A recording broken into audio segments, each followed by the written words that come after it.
I'm gonna call. I was about to start. All right. Hey everyone, and welcome to the Magically Dyed YouTube channel. My name is Sam. And I'm Steph. And we finally are coming to you guys with clue number 4. Yeah, so clue number 4 of the Seamless Mystery Knit Along, we will have our spoiler video and our thoughts about the Shawl Mkal as a whole, what we liked best, what we liked least, and if we are going to participate next year. So, I don't know, where do you want to start? Do you want me to start? No, hold on. I gotta get this connected. Okay, I'll start. I'll say So I finished the short version of the shawl. So pretty. Oh my gosh. I actually really like it. So I love it. Thanks, Sarah. Just, yeah. Oh, okay.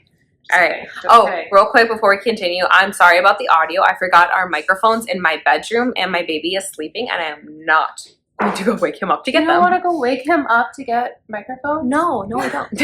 I wouldn't either. So I'm sorry about the audio. I will do my best. But I absolutely love the way that this turned out. Look at that. It's so pretty. This is my favorite. No. Yeah, I think of all the ones that I've seen, that is definitely my favorite. I still need to block it. Just the yeah, I just like all the different, I like the textures, but I feel like it's super cohesive. Yeah. And I love my colors. I love the way that my coloring turned out with how neutral it is. I feel like it's going to match a lot of my wardrobe. I typically wear dark blue, grays, and blacks. So I love it. So I will talk to Stephanie first and figure out where she's at with her shawl. And I'm knitting on my first strip of a Jelly Roll blanket that I'm trying to get finished before December. That'll be more on our podcast episode. Yes. But I just want, you see me knitting, this is what I'm knitting on. Okay, sorry. Not that I was trying to ignore her, but I just cast on a new color, and so I was trying to connect them before that color fell apart. But, so I am still on clue 3, but I have not stopped. It's just taking so very long. So I'm on these little triangles. I finished, and I did 2 brioche sections. And that took forever too. I like those 2 brioche sections. That looks really nice. So, since we recorded, I did finish that brioche section with the bubbles, the 2 bubble sections, so my bottom layer of bubbles is a little bit larger than my top and my bottom, which I think is fine, actually. I didn't even notice. Because I was not paying attention to the pattern when I was knitting. But it's fine. I actually really enjoyed the bubbles. These triangles are super, super easy now that I've got the pattern down and kind of know when to place the marker. And if I lose the marker, I'm like, oh, well, this is where we go. You can kind of see it. I feel like it was fairly easy to see. Very easy to see, with the spacing in between. So not too bad. They're knitting up very nicely. It's just, there's so many of them. There's a lot. And so I don't really dedicate a ton of time to knitting. So I do about maybe 3 a day, and there's like 50, so it's just gonna take a while. But so far not too bad. I've only taken out like 2. One was because it was too small. This second triangle, blue triangle when I was looking at the pattern, it said to repeat something 3 times, and I was only repeating it. I only had repeated it twice because I was like for this one, you go through and then you have your repeat section. And so for this one, I forgot that you like go through that base section and then go into the repeat section. So that's what happened with my second one. So I took it out, and there's been a couple other things here and there where it's just like, that's kind of wonky looking, so I took it out. But overall, it's not been bad, just very, very long. Yeah. So we are on what? Hold on, I'm on triangle, because this is all the section is. This is all clue 3 was just these little triangles. So, I mean, it was a lot, but I'm on 2, 4, 6, 8, 10, 12, 14, 16, 18. I'm on number 19. So you're almost halfway done. Yes, I'm almost halfway done. So if I probably, actually I'm done with 19, so I'm working on number 20 right now. Yeah. So that's my clue 3 experience. I'm just going to keep knitting, I think, until my yarn runs out. Which I may end up doing the extended version. I will eventually. I'm planning to finish. Okay, so hang on. Let me finish my row. It's so short. But like I said, I did the short version, and that's just because I felt like I needed a break from it. But I do like the long version. So the long version, and I think that's where like my trouble was after doing the triangles, you pick up the bottom of all the triangles. And I did not want to do that at that point in time. And then you add this like wavy section at the bottom, and it is so pretty. I really do like it, and I have a lot of yarn left over. So I definitely could see at some point next year doing it. The end of the year, I have a lot of things I'm working on. Stay tuned for our podcast episode. It either was released before this or it will be released right after. We're recording the podcast right after this. So yeah. I haven't decided which one I'm putting up yet. But yeah, and my colors are definitely everybody. So when I take this to work with me and the kids are like, oh, are you knitting a brewer's hat? Like, nope, not a hat. It's a shawl, but cool. Okay. So I think if I would have done black instead of a white mohair, that would have maybe given me more of like that. Well, now I want to dye a black mohair. Look, so pretty. Wanted, but I don't mind it. I mean, we're in Wisconsin, so I really like. If I have some brewer wear and then my child may steal it and take it to school for favorite baseball team day, I'm like, fine, take this very expensive shawl with you. Just take this to school with you. She already tried losing the scarf, and I crocheted her and her friend a scarf last year, and she took that to school and she almost lost it. She's like, yeah, I found it on the ground, and her brand new, or no, those aren't brand new, but her nice winter mittens, like. We had our first snow day. So it's Thursday, the day we're recording this. So it is Thursday, November 21st. And it's taken so long because her daughter was sick the first week and then I was sick the next week and now we're here. Yeah. And so with that, yeah, we had our first actual real snowfall where snow stuck a little bit. It was awful to drive in. I thankfully was at work already, so I didn't really care. But yeah. So I had a quick scramble to get all their stuff because I didn't realize it until last night when people were saying that it was supposed to be really icky, and I was like, oh crap. Well, we found it. I just did. So I have a lot of yarn left over. I have almost a full 100-gram skein of my main color. I have a full 100-gram skein of my contrast color, and all of the fluffy goodness that is this mohair. A lot of mohair.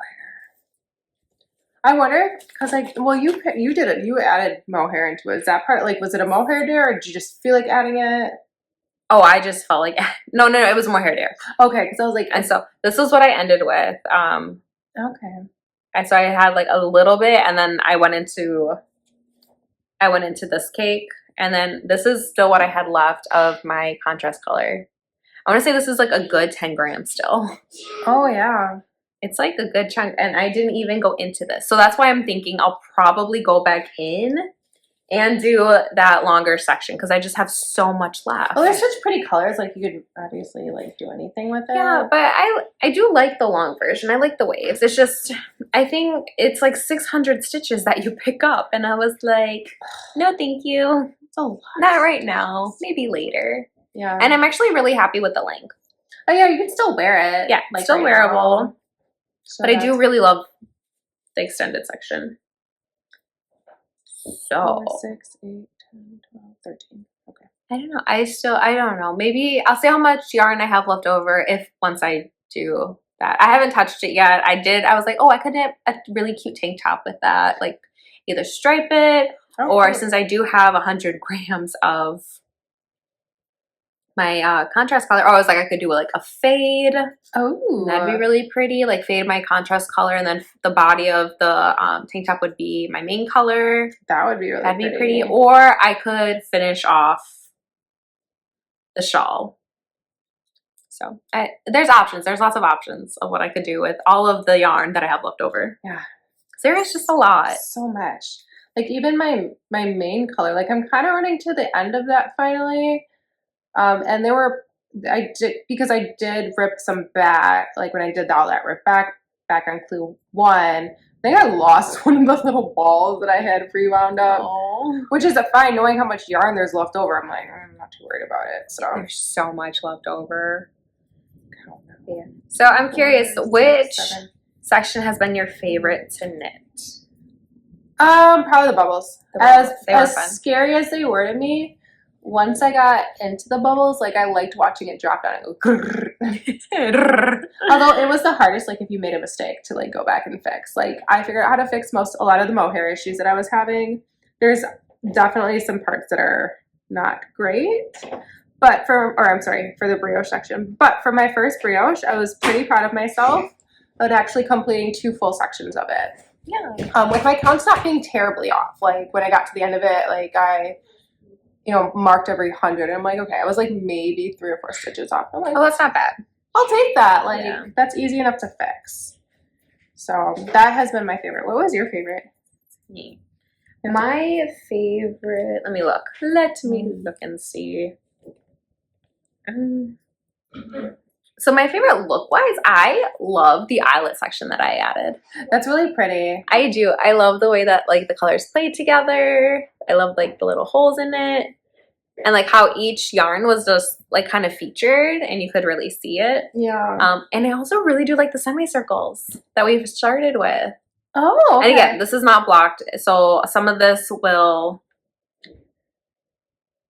it'll enhance the stitches a bit more once it Really? is. Okay. So I was wondering what happened when you blocked something so big. It relaxes your stitches. I've And literally so never blocked anything in my life. yeah. So I feel like this was section 4 up here. So starting with this part. Yeah. Or no, So the cursive part. It looks right here. It does look like cursive because of how I did it. It's really cool. I like the way you said that. It looks like cursive. It does. When I first saw it, I was like, cursive. oh, cursive. And then like Yeah. the top. So this whole section up here was clue 4. So and like this very top part is very like, oh no wait, yours looks different than Amanda's. Hers looks really Grecian. Maybe that's just her colors, but I feel like there's portions of it that maybe it's this part because hers are a little, I don't know. Hers just look a little different. I wonder why. Or maybe she did the extra. But there's parts of hers that just look. What do you mean Grecian? Like the urn, like the Greek urns where it's got lines. Oh, it does look like I was gonna that. say like in here. Like, it does when the you camera, pull it can up. see. Yeah. So in the camera you can see it. When I'm just looking at it, when I was looking at it up close, you couldn't. Yeah, you can't see that. But on the lights, So yeah. they're triangles. Oh, okay. Yeah. So on the camera you can see it really well. It looks like. So these are upside down triangles. And that's what I was super confused about because when I looked at Amanda's and I see yours in the camera, they look like squares. They look like squares, but apparently they're triangles. Yeah, they're triangles. You can kind of see it there. I'll say they look like squares to me. No, they're triangles. So it just seemed like an urn to me, like a Greek urn. That's what it made me think of. Yeah. So it was really fun to knit, and I love my colors. I love the experience of knitting it. I always have. Like, it's fun to learn all these new techniques. And then I am such a stockinette knitter. Like, I don't like too much going on, or I like cables, and so I love the way cables look. But like, I'm not gonna pick a pattern that has all of this going on in it. No, I'm just not. Mm-mm. I think I do have one tank top pattern that I'm looking to knit next year. It's called the Love Letter, I think. I can't remember, but it's one of those where it's a lot of lace details, and I'm excited about that one because it's a little outside of my comfort zone, but it looks really pretty. But I always love doing these knit-alongs because the way he explains it in the videos, it makes all of these techniques and everything you do so. He holds your hand through it, which I know we've talked about already. But like how much we love it. Brioche, like it was so easy for me to figure out how to do it. Not that I did it right sometimes, but definitely I was able to understand the concept behind it. Yeah. And also, and anytime you had to like pick up like stitches, he like very much showed you where you're picking up from, like with the semicircles and stuff. So like when I was reading the pattern, I'm like, what? I don't understand what these mean. Or like the section I'm currently on with the triangles, you go through and you close gaps, and I was like, how am I supposed to do that? So yeah, I mean, it was super easy. His videos are so easy to follow along with. It's like with how complicated like some of these techniques are, it is so beginner friendly. Yeah, it's crazy. And like I like the way he timestamps it, and he also will show you both like the English style, which is what I tend. If I'm doing different things, that's what I like. If I'm not just doing a straight stockinette, that's what I tend to do, more English style. Yeah. And sometimes it was just easier on that when he was doing it that way to see exactly what he was doing versus like the traditional way where I'm like, wait, where is that yarn going? So I like the different maybe angles that I was getting from that. Yeah. All right. So do you plan on knitting 2025? We'll see where life is at that point. We make no commitments. I'm kidding. I will be doing it. I make zero commitments. I just don't. I'm doing it. We'll see. We'll see. I'm planning on doing it. It will be fun. I hate making commitments. No, I feel like I have enjoyed it every year, even if I haven't loved the outcome of it. So my mom hates shawlography, and honestly, that is my most worn shawl. You do wear that one a lot. I wear it a lot. It's just, I don't know why I do. I feel like it goes with my wardrobe, and the blues look really nice. They do look really pretty. So I have a question. So for the twists and turns, how much mohair do you use for that? I did not do mohair in the twist and turns. Oh, not twist and turns. What about the Geo Gradient? Yes. That was the first time I ever used mohair. Okay, how much did you use?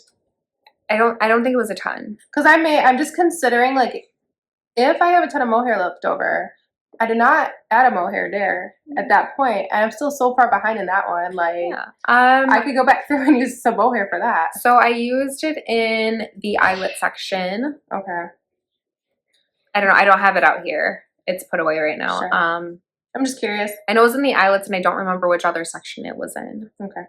I'm just curious. But I don't think it was a ton of mohair. Because I have so much. And I actually did not hate... Where's the rest of my mohair?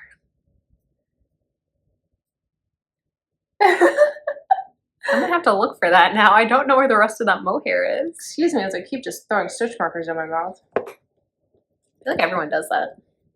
Especially for this where I'm like moving it every couple seconds. Like, it's not like it's taking it any time. I think that's why I stopped using them. I was just like, it was taking longer for me to take them on and off than it was for me to knit the row. Yeah.